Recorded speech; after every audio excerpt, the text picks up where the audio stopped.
Dans le tutoriel numéro 1, nous allons faire le dessin de cette pièce-là.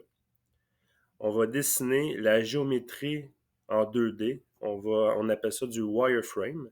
Ça va être des rectangles, des lignes, des cercles. Et ensuite, on va pouvoir programmer à partir de ces lignes-là.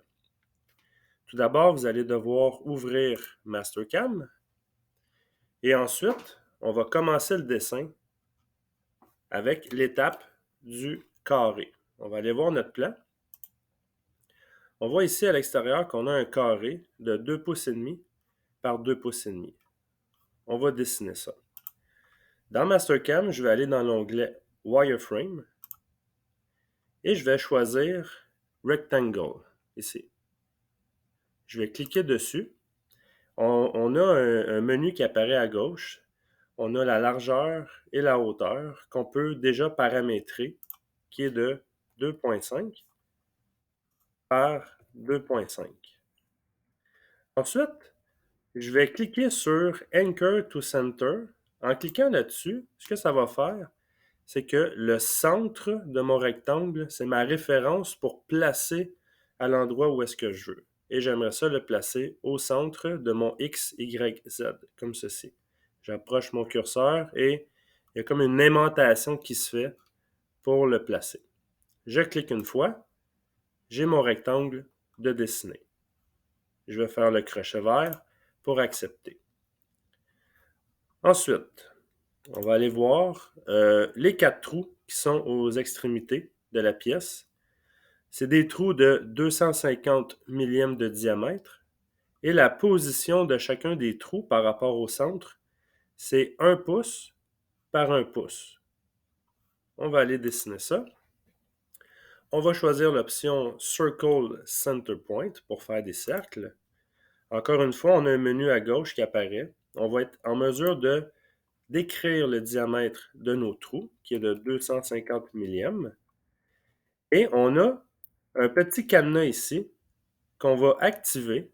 Ça veut dire que ça vient bloquer le diamètre de 250 millièmes pour tous nos cercles. On n'a pas besoin de réécrire à chaque fois que c'est 250 millièmes. Je vais cliquer sur le cadenas. Comme ça, c'est barré à 250 millièmes. Et là, je vais devoir placer mes trous au bon endroit. Sauf que là, ici, on n'a pas accès facilement à les placer exactement à 1 pouce par 1 pouce. Ce qu'on va faire, on va aller dans le menu juste ici en haut. C'est comme des menus rapides, des raccourcis.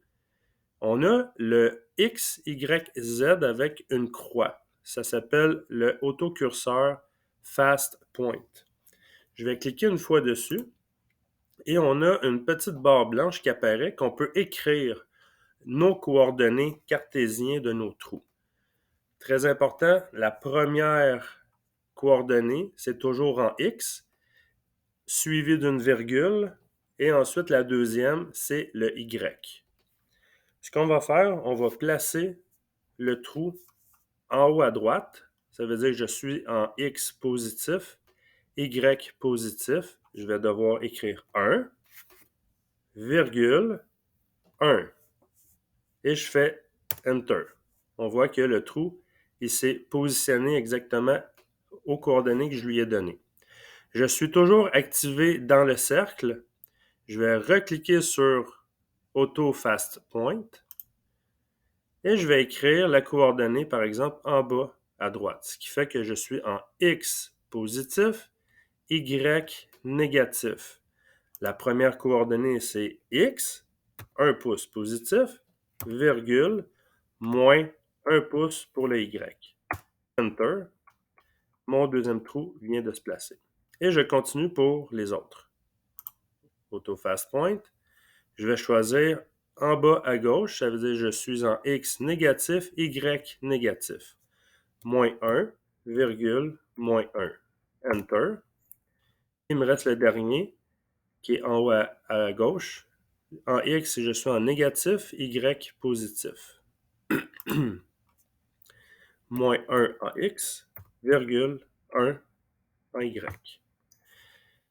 Et je vais faire le crochet vert pour accepter. Juste avant, on va aller voir qu'est-ce qui reste à dessiner. J'ai 2 autres cercles à dessiner. celui du milieu à 750 millièmes et le gros à 2 pouces. Ce qui fait que dans Mastercam, je ne vais pas faire le crochet vert parce que sinon je vais quitter le cercle. J'aimerais ça faire d'autres cercles. Je vais tout simplement faire le bouton bleu qui est faire OK et créer une nouvelle opération de cercle. En cliquant sur le bouton bleu, ben là, mes 4 cercles sont confirmés et je suis toujours dans l'option du cercle. Là, je vais devoir enlever le cadenas et écrire mon diamètre de 750 millièmes. Et on voit ici que la référence est par rapport au centre et je vais le placer au centre de mon XY, comme ça ici. Je vais faire le bouton bleu pour accepter et rester dans l'option cercle. Et je vais rajouter mon deuxième cercle qui était un diamètre de 2 pouces. J'écris 2 pouces, Enter, et je vais pouvoir placer encore une fois par rapport au centre, comme ceci. Là, je n'ai pas d'autres cercles à faire. Je peux faire le crochet vert et je vais quitter l'option de cercle. Il va me rester une dernière chose à faire dans mon dessin, c'est les chanfreins sur les 4 coins. On a des chanfreins de 250 millièmes par 45 degrés à 4 endroits. Dans Mastercam, toujours dans l'option Wireframe, on a ici le Chamfer Entities. C'est la petite icône d'un chanfrein. On va cliquer dessus. Dans le menu de gauche, on va s'assurer que la méthode, c'est une seule distance, parce qu'on est à 45 degrés. Je donne une distance, évidemment, l'autre distance est identique. La distance de mon chanfrein, on va l'écrire ici. Dans ce cas-là, on a 250 millièmes. Il est déjà par défaut dans Mastercam. Et on va s'assurer d'activer, si ce n'est pas déjà fait, le Trim Entities, ce qui fait que quand je vais faire la ligne à 45, le restant des lignes vont s'effacer automatiquement. Et là, je suis prêt à sélectionner mes lignes pour créer mes chanfreins. Je vais sélectionner une ligne extérieure, celle-là, et je vais cliquer sur l'autre ligne qui est son 90 degrés et on voit un aperçu du chanfrein qui apparaît.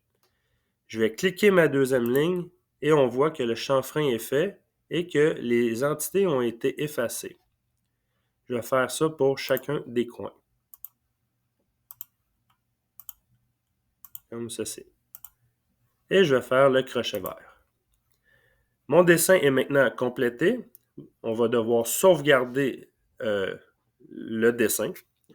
On va faire soit enregistrer sous, save as, ou si c'est la première fois que vous ouvrez le fichier, que vous créez le fichier, ben, en faisant save, il va automatiquement aller à save as, enregistrer sous.